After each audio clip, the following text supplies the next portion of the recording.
Hey everyone, Noah Zerby here. This is one of a series of short videos looking at key concepts in foreign policy and international relation. In this video, we're going to examine an interesting hypothetical example articulated by Alexander Wendt in his work on constructivism. If you haven't watched the earlier video on constructivism, it's probably better to start there before watching this video. But if you're ready, let's go ahead and get going. So, in his classic text, The Social Theory of International Relations, Alexander Wendt asks us to imagine two actors. He names them alter and ego. The two actors meet in a first encounter, a world without shared ideas or conventions. How will they respond to one another? Wendt reminds us that alter and ego are not blank slates. They bring with them their own baggage. Each wants to survive and has certain material capabilities, but neither has a biological imperative for power or glory or conquest, and there's no history of security or insecurity between the two of them.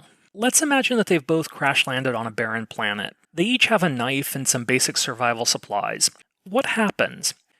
Realists would probably argue that each should act on the basis of the worst-case assumptions about the other's intentions. After all, such action is prudent given the possibility of death from making a mistake.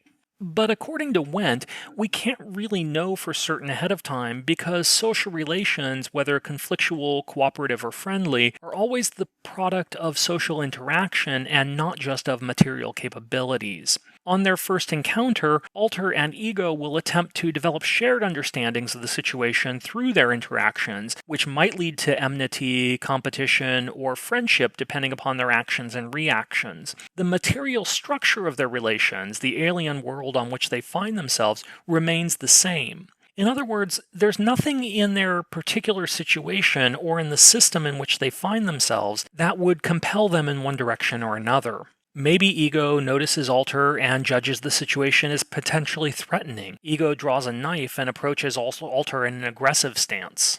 Or maybe ego notices alter and thinks alter might be a competitor for scarce resources, but also wonders if alter knows where other resources might be located. Ego approaches alter cautiously, with the knife still sheathed, but with a hand or tentacle ready to pull it out just in case. Or maybe ego notices alter and wonders if alter might be willing to help them dig a well or play a game. Ego approaches alter with an outstretched tentacle and the knife simply dangling from their belt. How alter responds to each situation and how ego interprets alter's response leads to the development of shared understandings and practices that define the relationship between the two and condition future interactions. The relations between them, whether trustful and cooperative or distrustful and conflictual, are not the result of the inherent nature of the individual actors, nor of the situation in which they find themselves. Rather, it's the result of their shared understandings and mutual interactions. Anarchy, in other words, is what alter and ego make of it.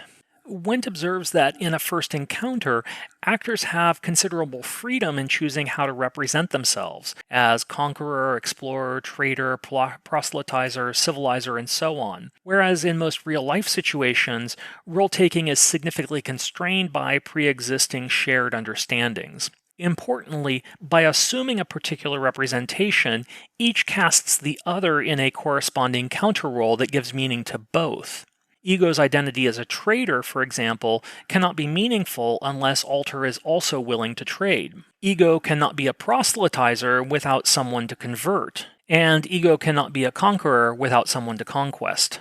Normally, our social interactions and roles are contextually defined and our knowledge is shared. When I teach my class, I define myself in the role of professor and the others in the classroom generally in the role of students. These are definitions that they usually share. Alternatively, when Olympic athletes show up to compete in a race, they all have a shared understanding of their roles and the rules by which they'll engage, the rules of the game. It's on the basis of these shared understandings and identities that social interactions take place. But in the more abstract first encounter between alter and ego, we don't have any basis for shared understanding. Instead, it must be painstakingly developed through social interaction. This is a process that regularly occurs, but one that we tend to overlook because of the pre-existing definitions we operate in. We can think about this in another context. How would we respond if we ever made contact with an alien civilization? Would we assume a priori that we're about to be attacked, possibly even launching a preemptive strike just in case? Probably not.